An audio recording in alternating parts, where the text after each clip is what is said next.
Ageo capítulo 1, versículos 1 y 2.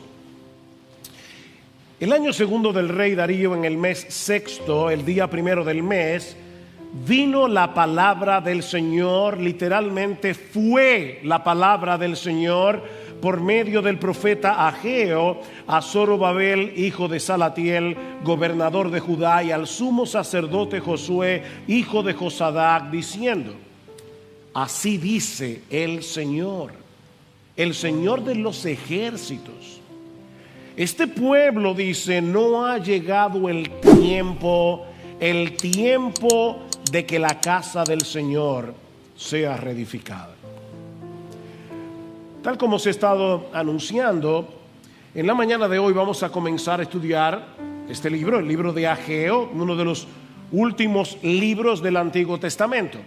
Ageo pertenece al grupo de los profetas menores, llamados así no por ser menores en importancia o por ser menos inspirados que los otros libros de la Biblia, sino porque son menores en tamaño en comparación con los profetas mayores, es decir, Isaías, Jeremías, Ezequiel y Daniel.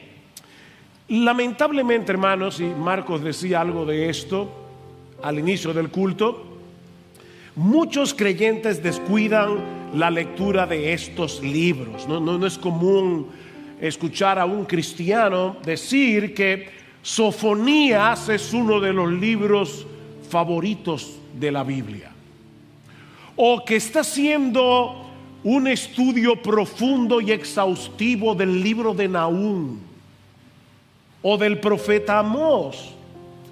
De hecho, mis hermanos, no es común que en las iglesias se predique una serie expositiva en uno de los libros de los profetas menores, a no ser, obviamente, el libro de Jonás o de Habacuc, tal vez de Malaquías, pero mis hermanos, no es común. Sin embargo, la realidad es que toda la escritura es inspirada por Dios, dice Pablo en 2 Timoteo capítulo 3 versículo 16, y por lo tanto toda la escritura es útil para enseñar, para corregir, para redarguir, para instruir en justicia, a fin de que el hombre de Dios sea perfecto, sea maduro, sea completo y esté enteramente preparado para toda buena obra. Y Pablo dice en Romanos capítulo 15 versículo 4 que las cosas que antes se escribieron para nuestra enseñanza se escribieron a fin de que por la consolación de las escrituras tengamos esperanza. Mis hermanos, la Biblia no es un mero recuento de las palabras que Dios habló para un pasado distante. No, la palabra de Dios es viva, la palabra de Dios es eficaz y es más cortante que toda espada de doble filo. Mis hermanos, este libro está vivo. Y su vida, la vida de este libro, palpita en cada una de sus páginas, desde Génesis hasta Apocalipsis, porque toda la escritura es inspirada por Dios. Y este libro en particular, que vamos a comenzar a exponer en el día de hoy, es de suprema importancia para el pueblo de Dios de todas las edades, de todas las épocas, porque este libro, mis hermanos, es un llamado que vino de parte de Dios, directamente de Dios, un llamado a sacudirnos de la apatía espiritual, un llamado a trabajar con esperanza, con energía para la expansión del reino de Dios. Y es mi anhelo y oración, y yo sé que ha sido la oración de muchos de ustedes aquí en la iglesia, pero es nuestro anhelo y oración que Dios use esta serie de mensajes para avivar nuestras almas. Mis hermanos, que Dios obre entre nosotros, que el Espíritu Santo hable a cada uno de nosotros en estos próximos domingos a través de estas palabras que el mismo Espíritu inspiró hace cientos de años atrás, pero que siguen tan vivas y tan eficaces como el primer día que Ageo las habló. Pero antes de pasar a considerar el contenido de este libro, veamos en primer lugar su contexto histórico. Algo que podemos decir de prácticamente todos los libros de la Biblia, tal vez con la excepción del libro de Proverbios o de Cantar de los Cantares, es que necesitamos un contexto, el contexto histórico, para poder entender qué fue lo que Dios habló hace cientos de años atrás, para entonces poder entender qué es lo que Él nos está hablando a nosotros en el día de hoy. Ageo es uno de los profetas que ministró a la nación de Israel luego del exilio babilónico. Pastor, ¿y qué es eso? Veo que hay muchas visitas aquí. Déjenme explicar un poco de qué se trata esto. Dios había estado llamando a su pueblo a que se arrepintieran de sus pecados, a que se volvieran a Él a través de todos sus profetas, pero ellos decidieron cerrar su corazón a la voz de Dios hasta que fue demasiado tarde. En el año 586 antes de Cristo, Nabucodonosor, rey de Babilonia, destruyó la ciudad de Jerusalén, arrasó con el templo y una gran cantidad de judíos fueron deportados, fueron al exilio en Babilonia, que era la potencia militar de aquellos días. Pero durante todos los años que duró ese cautiverio, 70 años, Dios mantuvo viva la esperanza del pueblo, anunciando a través de los profetas que regresarían del exilio y que volverían a construir la ciudad y el templo.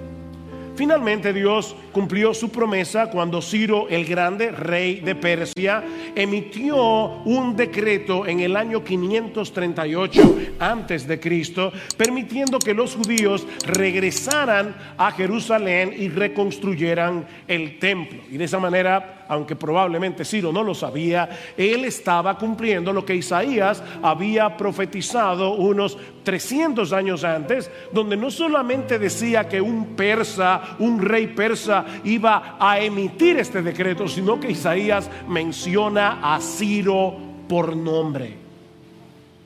Al año siguiente, en el año 537 antes de Cristo, unos 50,000 judíos regresaron a Jerusalén, liderados por Zorobabel, que era un descendiente de David, y de hecho si leen en Mateo 1 se van a dar cuenta que es uno de los nombres que aparecen en la genealogía de Jesús, y por Josué el sumo sacerdote.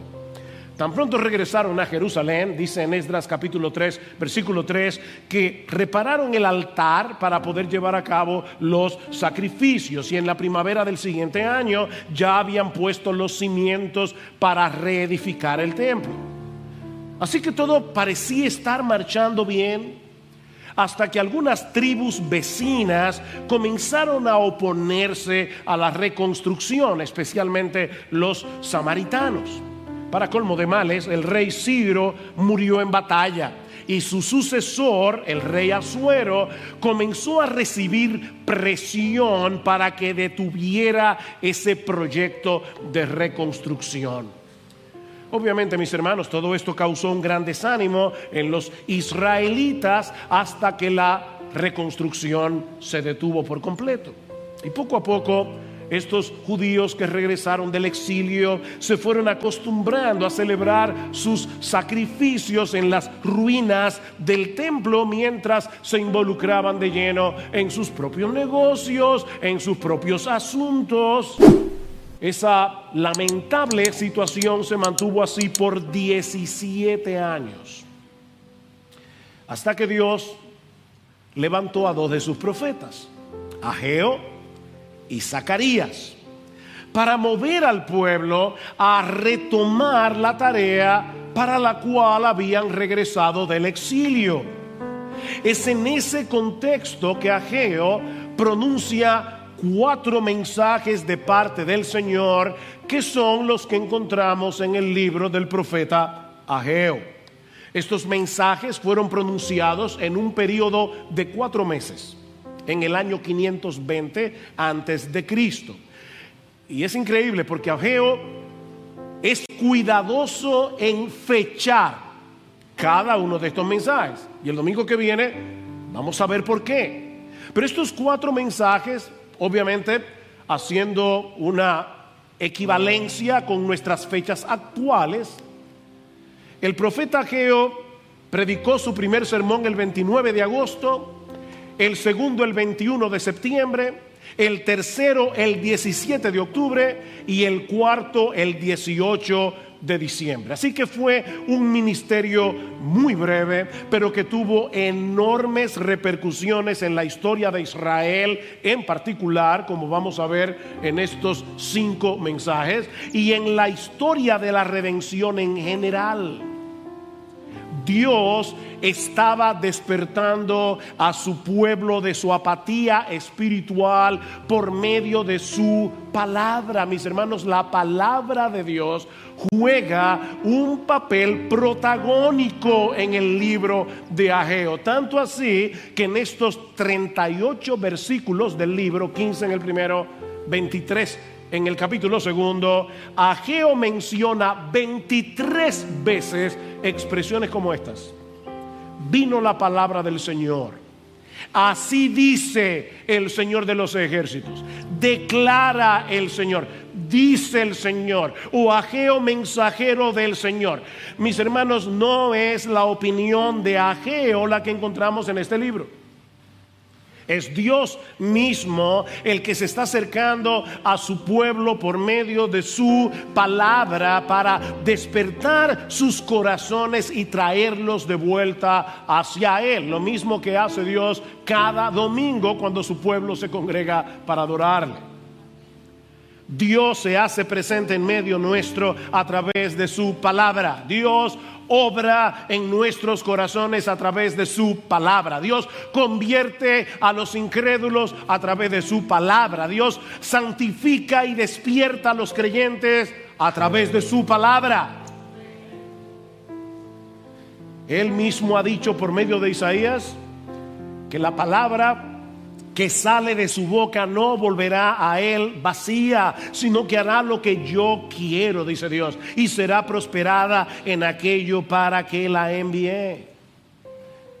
Mis hermanos, mientras la palabra del Señor sea fielmente predicada en una iglesia, el Espíritu Santo la va a usar para salvar a los pecadores, para santificar a los creyentes. De manera, mi amado hermano, que si tú has estado pasando por un tiempo de sequía espiritual, hay esperanza para ti. Óyeme, tal vez tú viniste hoy en la mañana a la iglesia con un corazón frío como un hielo. Y mientras cantábamos, tu mente estaba en otra cosa. Pero hay esperanza para ti. ¿Tú eres creyente? Hay esperanza para ti siempre que te expongas a la palabra de Dios y le creas a Dios que habla por su palabra. Eso fue lo que sucedió en los días de Ageo. No quiero adelantarme, pero lean conmigo los versículos 13 al 15. ¿Qué pasó cuando Ageo comenzó a predicar? Dice en el versículo 13 del capítulo 1: entonces Ageo, mensajero del Señor, por mandato del Señor, ven el énfasis, habló al pueblo diciendo: yo estoy con vosotros, declara el Señor. Y despertó el Señor el espíritu de Zorobabel, hijo de Salatiel, gobernador de Judá, y el espíritu del sumo sacerdote Josué, hijo de Josadac, y el espíritu de todo el remanente del pueblo. Y vinieron y comenzaron la obra en la casa del Señor de los ejércitos, su Dios, el día 24 del mes sexto, en el año segundo del rey Darío. ¿Cuándo fue que Ageo comenzó a predicar? El día primero del mes sexto.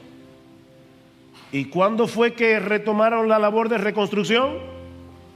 El día 24 de ese mismo mes. ¿Cuántos años tenían ellos con la labor detenida? 17 años. Y en 23 días la palabra de Dios transformó esa nación.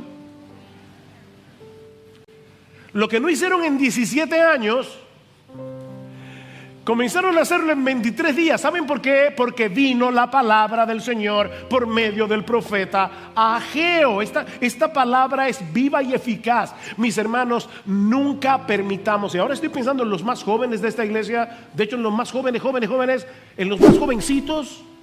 Cuando ustedes crezcan y sean miembros de esta iglesia y ya ninguno de nosotros estemos aquí, nunca permitan que sustituyamos la palabra de Dios predicada desde este púlpito para hacer cosas más entretenidas, para hacer cosas más llamativas, porque solo la palabra de Dios es viva y eficaz. Nunca permitamos que la palabra de Dios deje de ser central en esta iglesia, porque solo el Espíritu Santo puede traer un verdadero avivamiento en medio del pueblo de Dios, y Él lleva a cabo esa obra por medio de la palabra que Él mismo inspiró, su palabra. ¿Y cuál es el contenido de estos mensajes que Ageo predicó a la nación de Israel por mandato de Dios? Bueno, eso nos lleva a nuestro segundo encabezado. Ya vimos el contexto histórico del libro. Veamos ahora en segundo lugar su tema principal. Y ahora yo quiero que leamos de nuevo, no solamente el versículo 2, sino que vayamos hasta el 4 para poder tomar el contexto, aunque los versículos 3 y 4 lo veremos el domingo que viene. Así dice el Señor de los ejércitos. Este pueblo dice: no ha llegado el tiempo adecuado, el tiempo oportuno, el tiempo de que la casa del Señor sea reedificada. Entonces vino la palabra del Señor por medio del profeta Ageo diciendo: ¿es acaso tiempo para que vosotros habitéis en vuestras casas artesonadas, mientras esta casa está desolada? El contraste. Sus casas están muy bonitas, pero mi templo sigue en ruinas. Mis hermanos, el mensaje de Ageo no es nada complicado. Ustedes están más preocupados por sus casas que por la mía. Es más que evidente, les dice Dios, que mi templo no es una prioridad para ustedes. Sus prioridades están trastocadas. Es un mensaje bastante claro, ¿verdad? Lo que puede que no sea tan obvio para algunos es la importancia que tenía el templo para el pueblo de Israel en el antiguo pacto. Mis hermanos, no se confundan pensando que lo que le preocupaba a Dios es que no le construyeran un edificio, un monumento. Lo que está detrás de esta amonestación de Ageo es algo mucho más profundo. Tanto el tabernáculo durante el Éxodo y por muchos años en la historia de Israel, como luego el templo en el tiempo de Salomón, eran los lugares donde Dios manifestaba su gloria, donde Dios manifestaba su presencia especial en medio de su pueblo. En ambos lugares Dios recreaba en cierto modo lo que Adán y Eva perdieron en el paraíso por causa del pecado. Esa relación de deleitosa comunión con el Dios vivo y verdadero. De hecho, algunos se preguntan por qué se dan tantos detalles de la construcción del tabernáculo o de la construcción del templo. Si ustedes leen con cuidado estos pasajes, van a encontrar bueyes, un mar de bronce, palmeras esculpidas, granadas. Y uno se pregunta, ¿y todo eso para qué servía? para recordarle al pueblo de Israel el huerto que ellos habían perdido, el paraíso perdido, para recordarles el jardín del Edén. Mis hermanos, me encanta cómo Dios describe en el libro de Éxodo, al principio, qué fue lo que sucedió cuando Él los rescató de la esclavitud en Egipto. Oigan lo que dice en Éxodo 19:4.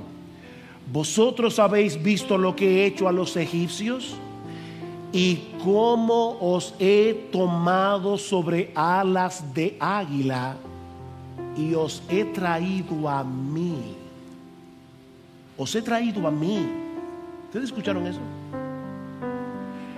Con el mismo cuidado con el que las águilas enseñaban a volar a sus polluelos, Dios había tomado a su pueblo con ese mismo tierno cuidado para traerlos hacia Él, no para traerlos a una tierra en Medio Oriente. Y claro que Canaán está incluida en la promesa, pero ese no es el punto. Yo los tomé como con alas de águila para traerlos hacia mí. Mis hermanos, a final de cuentas, la gran bendición que Dios le dio a Israel en los días de Moisés no fue librarlos de la esclavitud en Egipto. La gran bendición fue la bendita posibilidad de volver a tener comunión con Él, de tener comunión con Él. Mis hermanos, es de eso que se trata la redención. Dios nos liberta de la esclavitud del pecado para que seamos suyos, para que podamos estar con Él en una deleitosa relación de amor y adoración. Y lo mismo vemos en la construcción del templo de Salomón.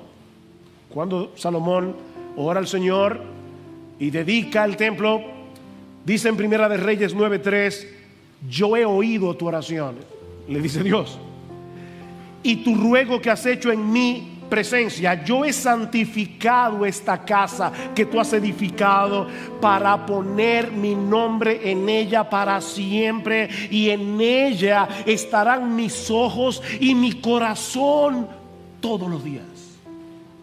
Wow. Dios le está diciendo: ese templo de piedra yo lo convertí en un santuario para mí. Mi nombre estará allí, mi corazón estará allí, mis ojos estarán allí. Cuando ustedes oren aquí, yo los voy a escuchar como si ustedes estuvieran orando en el mismo cielo. Es por eso, mis hermanos, que la destrucción del templo durante la invasión babilónica fue un verdadero desastre para la nación de Israel. Ese Dios que había hecho un pacto con ellos, que les había prometido que ellos serían su pueblo y que Él sería su Dios, los estaba privando de su mayor bendición, de su más preciado tesoro, su propia presencia en medio de ellos. De nada servía que Ciro emitiera un decreto para que los judíos regresaran a su tierra si ellos no podían disfrutar de la presencia de Dios. Si hay algo claro en el libro de Esdras, que es donde se narra el retorno de los judíos a Jerusalén, es que eso no había sucedido primariamente por voluntad de Ciro, fue por la voluntad de Dios. De hecho, si quieren entender a Ageo y Zacarías, tienen que leer el libro de Esdras. Y escuchen ahora cómo comienza el libro de Esdras. En el primer año de Ciro, rey de Persia, para que se cumpliera la palabra del Señor por boca de Jeremías, el Señor movió el espíritu de Ciro, rey de Persia, y éste hizo proclamar por todo su reino y también por escrito, diciendo: así dice Ciro, rey de Persia, el Señor, el Dios de los cielos, me ha dado todos los reinos de la tierra, y Él me ha designado para que le edifique una casa en Jerusalén que está en Judá.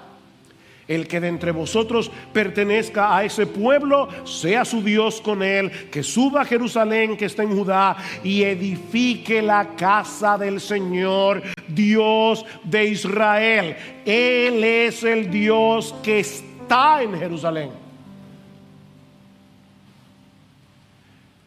Mis hermanos, no era para complacer a Ciro que ellos debían reconstruir el templo. Ellos debían hacerlo porque esa era la voluntad expresa de Dios. Y era la voluntad expresa de Dios porque Él quería que volvieran a disfrutarlo a Él, su presencia. Por eso era tan grave esa apatía de Israel en los días de Ageo. Ellos están manteniendo en poco la gloria de Dios. Ellos están manteniendo en poco la presencia de Dios en medio de ellos. Mis hermanos, es impresionante pensar que el Dios del universo quiera tener relación con nosotros. Dios quiere tener comunión con nosotros, entrar en una relación de pacto con nosotros para ser nuestro Dios. Y es una verdadera tragedia que caigamos en tal apatía que eso deje de sorprendernos. Déjame ver cómo yo te lo pongo. Yo le pedí al Señor esta mañana, por favor dame palabra. Hermanos, el Rey de los reyes, el Señor de los señores, el Creador de las galaxias, el que gobierna todas las cosas con la palabra de su poder, el Dios de toda gloria, el Dios inmenso, el Dios todopoderoso, perfecto en justicia, perfecto en santidad, el Dios omnipresente, el Dios omnipotente, el Dios omnisciente, hizo un pacto con nosotros para ser nuestro Dios y para que nosotros seamos su pueblo. ¿Quién entiende eso?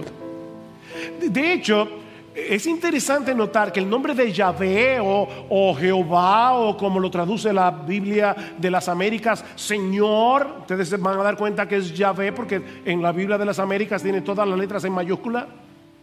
Ese nombre aparece 32 veces en los 38 versículos de Ageo. El Dios del pacto, Yahvé. 32 veces en 38 versículos Dios se refiere a sí mismo como Yahvé, Jehová. Yo soy el Dios del pacto. Mis hermanos, el énfasis es evidente. El Dios del pacto ha dejado de ser vuestra prioridad. Es lo que Ageo les está diciendo. Y cuando eso sucede, hacemos un terrible intercambio. Sustituimos al Creador por las criaturas.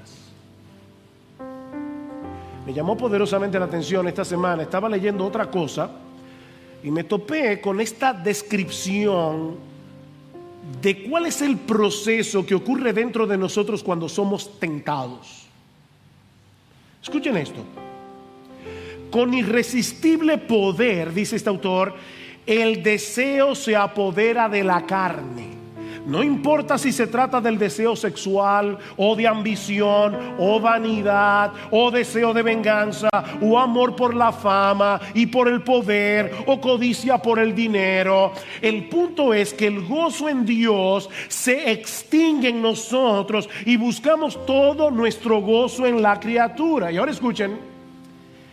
En ese momento Dios es completamente irreal para nosotros, pierde toda realidad y solo el deseo por la criatura es real. Satanás no nos llena de odio hacia Dios, sino de olvido de Dios. ¿Vieron eso? Dios se vuelve irreal. comienza a ser un concepto teológico, pero deja de ser una persona con la que nosotros podemos tener relación.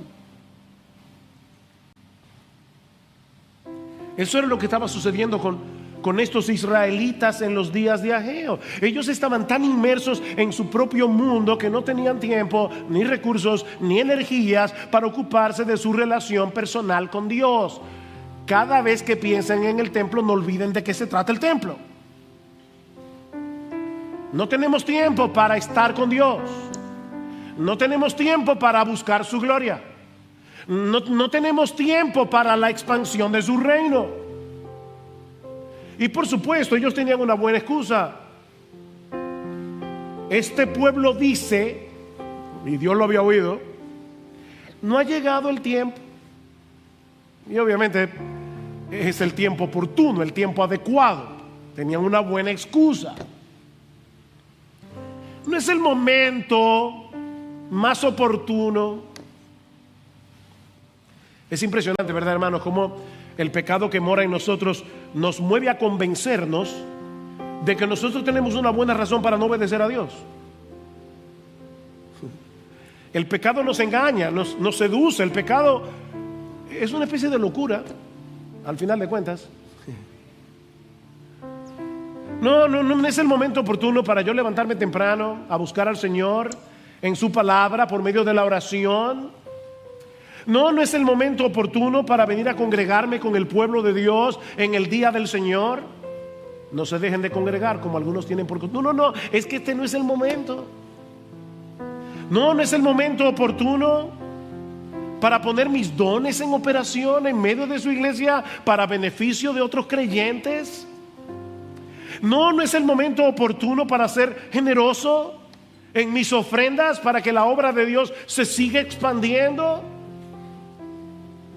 Nunca es el momento oportuno. Pero Dios, que nos conoce infinitamente mejor que lo que nosotros nos conocemos a nosotros mismos, y que nos ama tiernamente, nos llama a recapacitar. Reflexiona, mi hijo. Miren, déjenme decirle algo de antemano.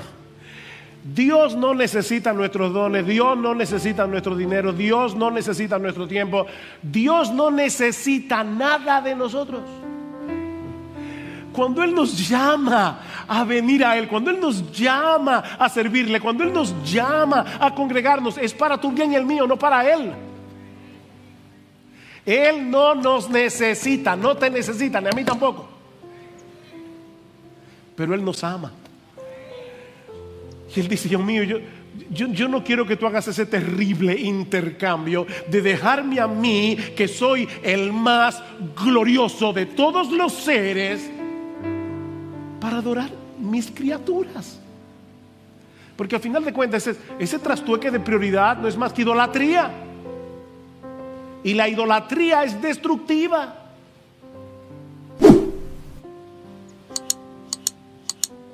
Noten cómo Dios constantemente llama a la nación a reflexionar. Versículo 5. Ahora pues, así dice el Señor de los ejércitos, considerad bien vuestros caminos. Versículo 7. Así dice el Señor de los ejércitos, considerad bien vuestros caminos. Capítulo 2, versículo 15. Ahora pues, considerad bien esto de hoy en adelante. Versículo 18. Pero considerad bien esto desde hoy en adelante. Consideren, reflexionen. Ahora, mis hermanos, ¿saben todavía lo que es más sorprendente de esta historia que está detrás del libro de Ageo? Que apenas unos 18 años antes, estos israelitas estaban apasionadamente comprometidos con Dios. Y esto sí que es una advertencia para todos nosotros. Tú puedes estar hoy ardiendo como un querubín, y si descuidas tu vida espiritual, tu relación con el Señor, tu día a día con Él, vas a terminar apagado. Mis hermanos, cuando Ciro el persa emitió su decreto, un montón de judíos decidieron quedarse en Babilonia, en Persia, porque se habían acomodado allí. Pero estos 50,000 decidieron regresar. Y yo no leo rápidamente que volvieron. Recorrieron nada más y nada menos que 1,000 kilómetros más o menos en los caminos de aquellos días. Estos hombres y mujeres querían hacer la voluntad de Dios. Mis hermanos, este no era un viaje fácil. Estos hombres y mujeres tomaron la decisión de dejar una vida asentada en Babilonia para irse a vivir a una ciudad que estaba destruida. Ellos estaban bien, algunos estaban bien en Babilonia, pero estos hermanos, estos judíos, decidieron salir a pesar de todos los inconvenientes, todos los peligros de un viaje así. Ellos querían hacer la voluntad de Dios. Dice en el libro de Esdras que lo primero que hicieron al llegar a Jerusalén fue tomar una ofrenda voluntaria para la reconstrucción del templo. 61,000 dracmas de oro, 5,000 minas de plata y 100 túnicas sacerdotales, dice en Esdras capítulo 2 versículo 69. Si eso no te sorprende mucho, déjame ponerte en el lenguaje actual. 50,000 judíos acaban de llegar a un viaje de 1,000 kilómetros y lo primero que hacen es recoger una pequeña ofrenda, 13,200 onzas de oro, que al precio actual son más o menos 24 millones de dólares. Estos 50,000 judíos ofrendaron 24 millones de dólares para la reconstrucción del templo y 3 toneladas de plata y un montón de túnicas para los sacerdotes. En ese momento, la gloria de Dios estaba por encima de sus propios intereses. Pero algo pasó en esos 18 años que apagó el fuego de su pasión por Dios. Ya ellos no podían decir como Isaías en el capítulo 26 versículo 8: tu nombre y tu memoria son el anhelo de mi alma. ¿Tú puedes decir eso? Señor, tu nombre y tu memoria son el anhelo de mi alma. ¿Ustedes se dan cuenta, mis hermanos, que no se trataba de un edificio? Estos judíos tenían sus prioridades invertidas porque ellos habían olvidado su identidad como pueblo del pacto. Ellos se habían olvidado de que eran el pueblo escogido de Dios. Se habían olvidado de la redención. Se habían olvidado de la gloria de Dios y del lugar que ellos estaban llamados a jugar dentro de todo el plan de redención revelado en el Antiguo Testamento. Más adelante vamos a llegar, si el Señor lo permite, y Cristo no ha venido antes, al capítulo 2, versículo 9. Y yo no puedo ahora ampliar ese texto, pero permítanme hacer un breve comentario y así poder ayudarlos a conectar el pasado con el presente. Dice en Ageo capítulo 2 versículo 9: la gloria postrera de esta casa será mayor que la primera, dice el Señor de los ejércitos, y en este lugar daré paz, declara el Señor de los ejércitos. ¿Cuándo se cumplió esa profecía? Bueno, se ha estado cumpliendo, por lo menos en 3 etapas. En primer lugar, esta profecía se cumplió cuando Dios el Hijo se hizo hombre en la persona de Jesús. Ustedes recuerdan lo que el Señor le dijo a los judíos luego de la primera limpieza del templo en Juan capítulo 2, en el versículo 19: destruid este templo y en 3 días lo levantaré. Y ellos dijeron: pero oye, 40 años se han empleado para poder construir el templo de Herodes en este caso, y tú dices que en 3 días lo vas a levantar y lo vas a reedificar. Pero Juan hace el comentario editorial: pero él se refería al templo de su cuerpo. El templo de su cuerpo. En una ocasión Cristo le dijo a los judíos: ¿saben qué? Uno mayor que el templo está aquí.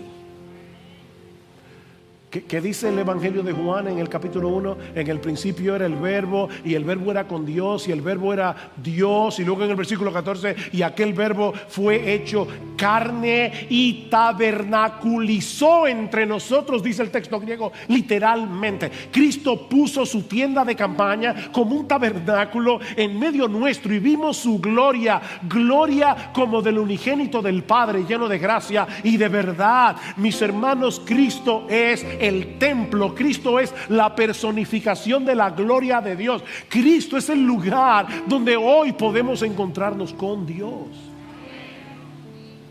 Cristo es el templo. ¿Qué dice Ageo? La gloria postrera de esta casa será mayor, porque no hay nadie más glorioso que nuestro Jesús. Pero eso no se queda ahí. Recuerden que nosotros estamos unidos a Él. Y como estamos unidos con Cristo, nosotros, la iglesia, somos el templo espiritual en el que Él manifiesta su gloria. Pablo dice en 1 Timoteo capítulo 3 versículo 15 que la iglesia es la casa de Dios. Y en Efesios capítulo 2 versículo 20 dice que los creyentes estamos siendo edificados sobre el fundamento de los apóstoles y profetas, siendo la principal piedra del ángulo Jesucristo mismo, para ser un templo santo en el Señor. Cada uno de nosotros individualmente es templo del Espíritu Santo, dice Pablo en 1 Corintios capítulo 6 versículo 19. Pero cuando nos congregamos todos juntos en el día del Señor, manifestamos visiblemente esa realidad de ser la morada de Dios por medio de su Espíritu. Este es el templo de Dios. No parece tan extraordinario. ¿Sabe por qué? Porque no estamos viendo a cada creyente con los ojos de la fe. Cada creyente es un mini templo del Espíritu Santo, donde mora el Espíritu de Dios, y una piedra viva de este templo. Es por eso que cuando Pablo concluye el capítulo 3 de la carta a los Efesios, termina con esta doxología: y aquel que es poderoso para hacer todas las cosas mucho más abundantemente de lo que pedimos o entendemos, según el poder que actúa en nosotros, a Él sea gloria en la iglesia, en Cristo Jesús, por todas las edades, por los siglos de los siglos. Amén. Aquí está la gloria de Dios, porque aquí están los redimidos del Cordero, comprados con la sangre de Cristo.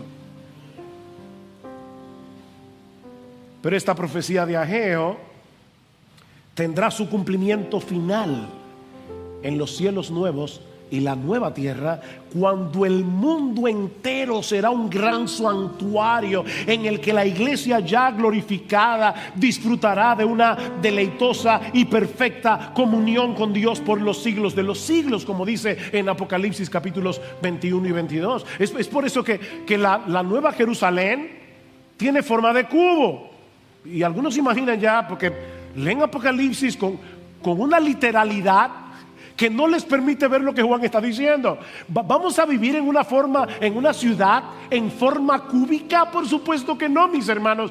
¿Qué tenía forma de cubo en el Antiguo Testamento? El lugar santísimo. Nosotros habitaremos en el lugar santísimo, en la misma presencia de Dios por los siglos de los siglos. Es por eso que no habrá templo en la Nueva Jerusalén, porque ya no lo necesitaremos más.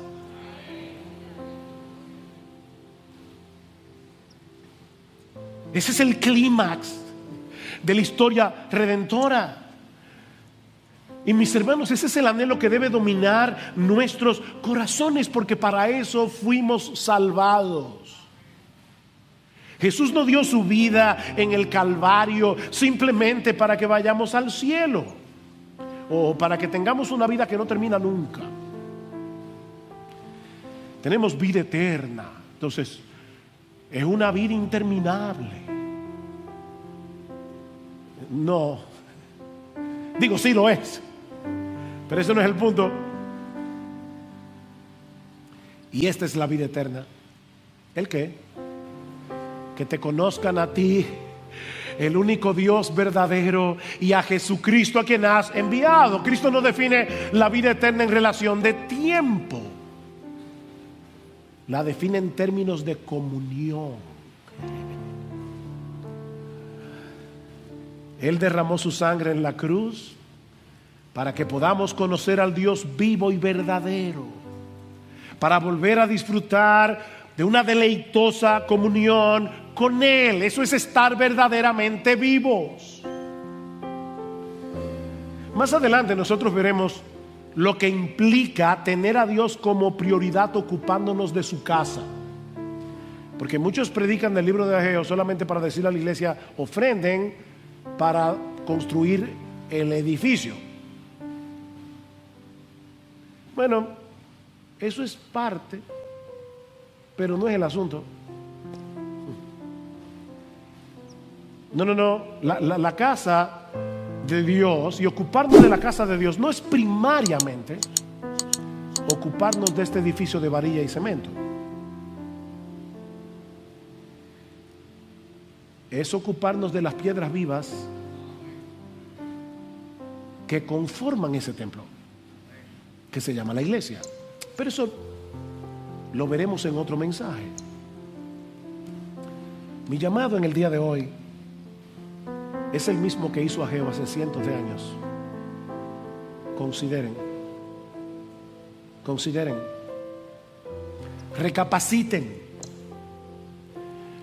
Mi hermano, mi hermana, ¿qué tan real, qué tan valioso, qué tan precioso, qué tan adorable, qué tan glorioso sigue siendo Dios para ti hoy?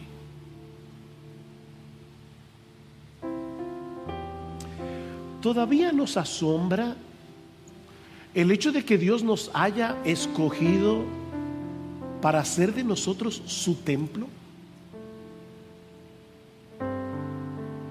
Los discípulos están tristes, Cristo les ha dicho que se va, y el Señor tiene que decirles: no se turbe vuestro corazón, creéis en Dios, creed también en mí. En la casa de mi Padre muchas moradas hay.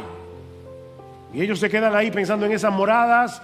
Pero luego Cristo le dice en el versículo 23: el que me ama, mi palabra guardará, y mi Padre le amará, y vendremos a él y haremos morada con él.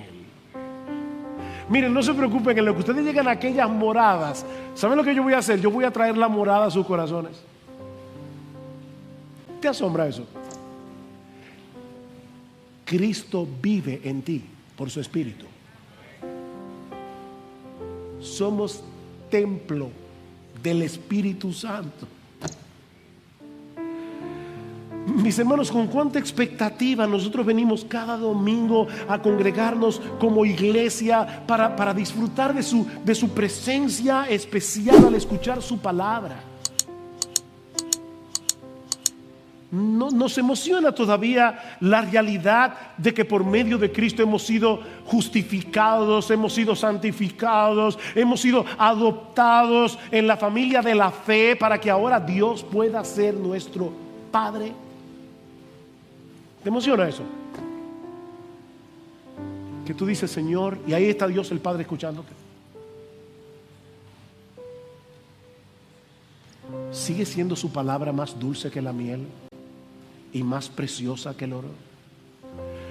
Miren, mis hermanos, nunca se acerquen a la lectura de la Biblia con ese espíritu legalista de tengo que leer la Biblia porque ese es mi deber. No, yo quiero leer la Biblia porque aquí es que están las promesas de Dios. Yo quiero leer la Biblia porque quiero entender mejor quién es Cristo. Yo quiero leer la Biblia porque aquí es donde se revela el diamante del Evangelio. Yo quiero leer la Biblia porque de lo contrario yo no puedo tener comunión con mi Padre. es a través de este libro.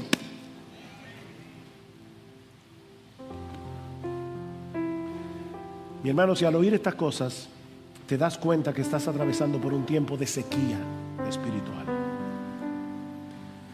que has estado viviendo en automático, que has estado tan distraído con las pequeñas cosas de tu pequeño reino, que estas gloriosas verdades tan extraordinarias se han vuelto triviales para ti. No te quedes ahí. No te quedes ahí postrado, recordando con nostalgia ese fuego que ya no está. Wow, yo me acuerdo cuando yo era recién convertido.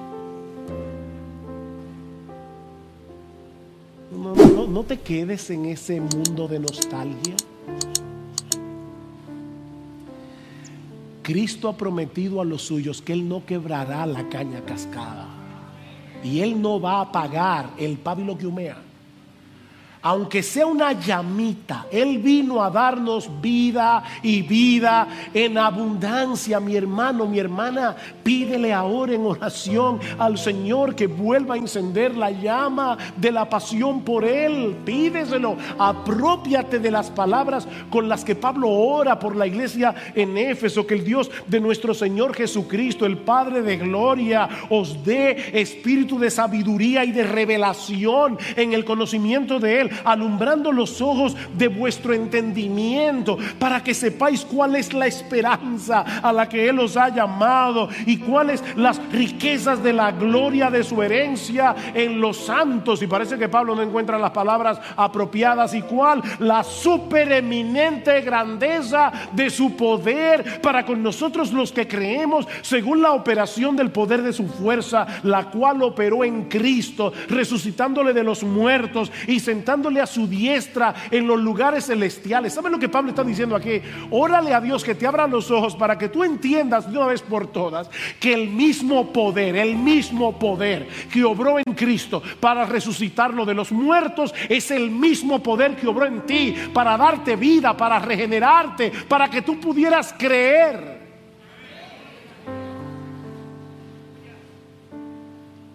Órale a Dios. Oh Señor, abre mis ojos, de modo que puedas volver a gozarte una vez más en el perdón de tus pecados, que puedas volver a gozarte en el don de la vida eterna, que puedas volver a gozarte en el hecho de que Cristo es tu Salvador, que puedas volver a gozarte en el hecho de que Dios es tu Padre, como si te acabaras de enterar de todo eso. Y si tú estás aquí sin Cristo en esta mañana, mi amigo, no desprecies la invitación que Dios te hace hoy por medio del Evangelio de venir a ser uno de los suyos a través de Jesucristo. Él murió en la cruz para que pecadores como tú y como yo podamos ser salvos en Él. Mi amigo, la muerte de Cristo en la cruz es una evidencia contundente de nuestra pecaminosidad, de nuestra perdición. Él tuvo que venir a salvarnos porque estábamos perdidos y porque solo Él, el Dios encarnado, podía pagar nuestra deuda con la justicia infinita de Dios. Arrepiéntete de tus pecados. Arrepiéntete de tus pecados y ven a Cristo, descansando únicamente en su justicia y en el precio que Él pagó al morir por pecadores. Y sabes que Dios te concederá en este mismo instante el perdón de todos tus pecados y el don de la vida eterna, para que a partir de hoy y para siempre puedas disfrutar de la bendita bendición de que el Dios vivo y verdadero venga a ser tu Dios. Que Dios